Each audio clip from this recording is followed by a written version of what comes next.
Hello everyone and welcome to my Soap Twist 24 channel. I hope everyone is having a wonderful day.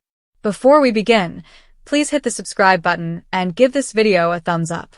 The bold and the beautiful spoiler suggests that Sheila Carter Sharp, Kimberlyn Brown, does not always make the best judgments. However, she is as reformed as someone of her caliber can be. Sheila has consistently been the villain over the years. Could this time the predator become the prey? Let's discuss the possibility. Sheila Carter Sharp busted. Let's start with Sheila, who was arrested by Deacon. While she was about to tell him the whole truth, Deacon learned from someone else. Surprisingly, Deke Sharp, Harrison Cohn, warned the restaurant owner that Luna Nozawa, Lisa Yamada, was still alive.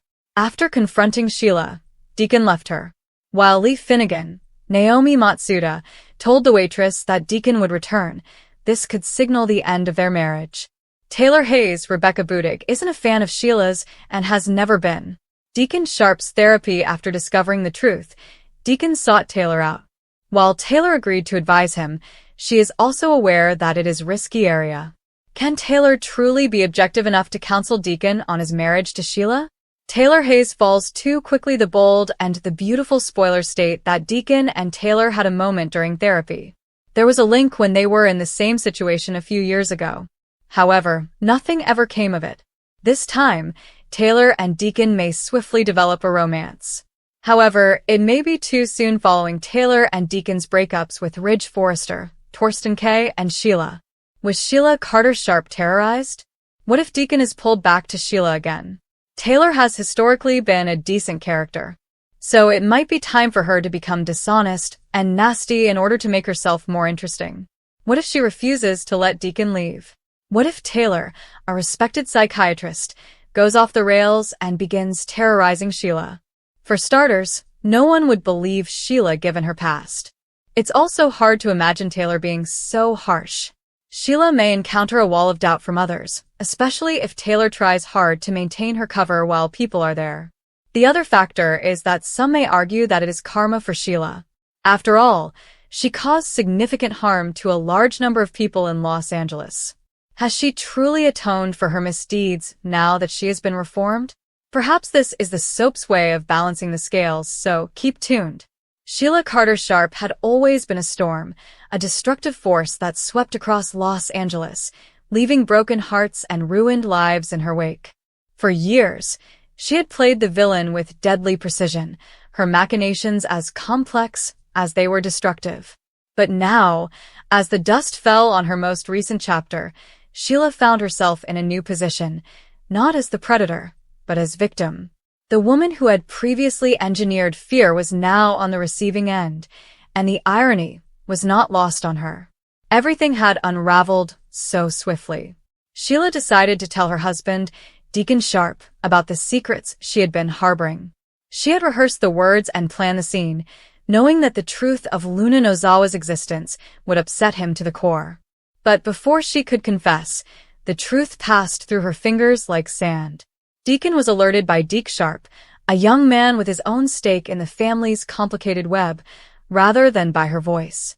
The betrayal ached not because Deke had talked, but because Sheila had been denied the opportunity to shape the narrative. Deacon's reaction was instantaneous and devastating. He confronted her, his voice brimming with rage and bewilderment, his gaze searching hers for some kind of explanation. But Sheila was taken off unprepared and failed. Her words fumbled, and her sharp wit failed her. Deacon did not wait for her to recuperate. He turned and went away, leaving her alone in the dark light of Il Giardino, the restaurant that had once been their joint dream. The door slammed behind him, producing an echo in her chest similar to a gunshot. Lee Finnegan, ever the pragmatic observer, had been around to see the aftermath. She approached Sheila with caution and care, speaking softly but firmly. "He'll come back," Lee murmured, putting his hand on Sheila's arm. "Deacon adores you. He only needs time." But Sheila wasn't convinced. She had seen the expression in Deacon's eyes, disappointment undoubtedly, but also something colder, more definitive. For the first time in years, Sheila felt the ground shift beneath her feet. She had pushed so hard to change, to show that she could be more than the monster everyone thought she was. But now that Deacon was gone and her secrets were exposed, she wondered whether she had been deceiving herself all along. Across town, Deacon sought sanctuary in an odd location, Taylor Hayes' office. The doctor, with her calm attitude and piercing insight, had always been a constant presence in the mayhem of Los Angeles. However, even she was cautious of the task at hand. Counseling Deacon about his marriage to Sheila was like walking a tightrope over a nest of vipers. One slip and she'd be sucked into the tangle herself.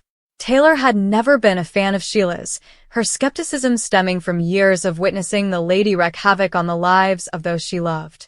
Taylor, on the other hand, took pride in her professional capacity to stay neutral.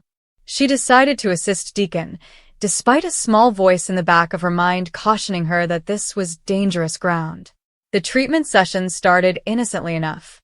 Deacon sat across from Taylor, hands gripped tightly in his lap, his voice raw as he spoke his perplexity and anguish. He spoke of Sheila's betrayal, the secrets she hid, and the love that remained despite all. Taylor listened with a neutral expression, but inside, she felt a spark of something unexpected, a connection. It wasn't exactly new. Years earlier, when they crossed paths in a similar dynamic, there was a spark, a fleeting moment of realization that neither acted on. Back then, it was just a fleeting glance, a what-if that disappeared into the background of their hectic lives. But, as they sat together in the silence of her office, that flame rekindled. It began with simple gestures, a shared joke, a lingering look, and Deacon's palm brushing over hers as he reached for a tissue. Taylor felt it, and she knew Deacon did, too.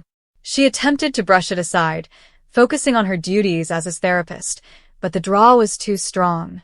Deacon was weak, his heart shattered by Sheila's deeds, and Taylor was still recovering from her own grief with Ridge Forrester. They were two people adrift, looking for something to hold them together, until they discovered each other. The first kiss was impetuous, a clash of raw emotions that couldn't be contained.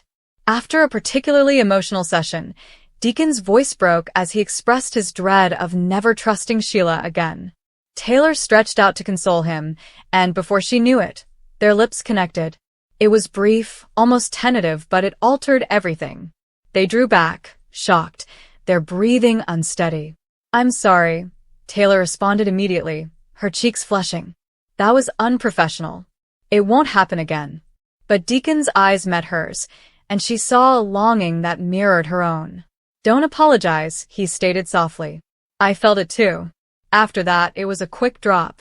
The treatment sessions became a stage, a place where they could explore their burgeoning bond. They talked less about Sheila and more about themselves, their goals, anxieties, and the lives they had planned before everything went wrong. Taylor, who had always been the ideal of control, began to unravel. She was falling for Deacon, and it was happening too quickly, too soon after her breakup with Ridge. She knew she was being risky, but she couldn't help herself. And Deacon, who was still struggling with his love for Sheila, was also caught up in the flow. But Sheila was not someone to be dismissed so simply. She noticed a change in Deacon's behavior. He avoided her calls, and his eyes no longer met hers with the same tenderness. She had already lost him to other women and his own troubles, but this time felt different. This time, someone else was tugging him away, and Sheila knew it was Taylor Hayes. Sheila's initial reaction was to confront Taylor, storming into her office and demanding explanations. But she held back, her mind mulling over the alternatives. She'd spent years reconstructing her life, attempting to prove that she was more than the criminal everyone thought she was. If she lashes out now, she will just confirm their darkest fears. Instead, she watched and waited, assembling the puzzle. She noticed how Deacon lingered in Taylor's office, and how Taylor's name appeared in conversations with a certain weight. Sheila was not foolish. She realized what was going on, and it sparked a fire inside her that she hadn't felt in years. Meanwhile, Taylor was in a downward spiral. The longer she spent with Deacon, the more she felt herself transforming. The acclaimed psychiatrist, who had always been a shining example of stability, was drifting into something darker. She didn't want to accept it, but her feelings for Deacon were devouring her, clouding her judgment. She began to regard Sheila as a threat to both Deacon's heart and her own happiness. For the first time in her life, Taylor considered crossing a line she'd never crossed before. It began with minor digs at Sheila during her meetings with Deacon, sowing seeds of doubt about her motives. "She's manipulated you before," Taylor said calmly, yet pointedly. How do you know she has changed?"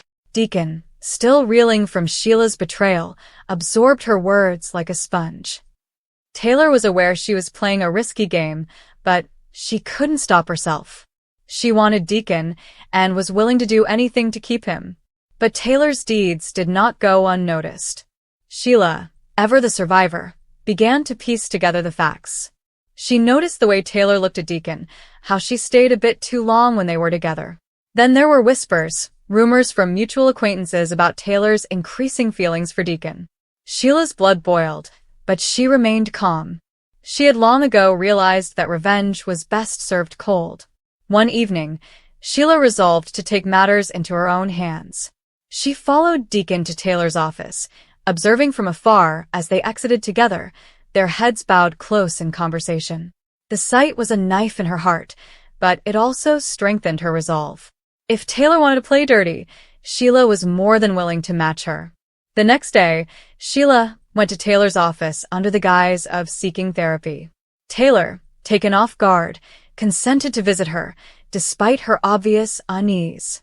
The discussion was tense, a war of wills masquerading as a conversation.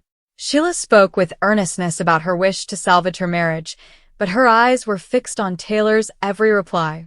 Taylor, for her part, maintained a professional demeanor, but Sheila could see the cracks, the way Taylor's fists tightened around her pen, the way her grin didn't reach her eyes. "You know, Taylor," Sheila began as the session came to an end, "I've always respected your strength. But even the toughest people may make mistakes when they're desperate." The words hung in the air like a carefully veiled menace. Taylor's smile faded, but she immediately recovered. "I'm not sure what you mean, Sheila," she said, her voice firm. "But I'm here to help you, if that's what you want." Sheila gave a predatory smile and walked away without saying anything further. The game began at that moment. Taylor, motivated by a combination of fear and obsession, began to ramp up her efforts.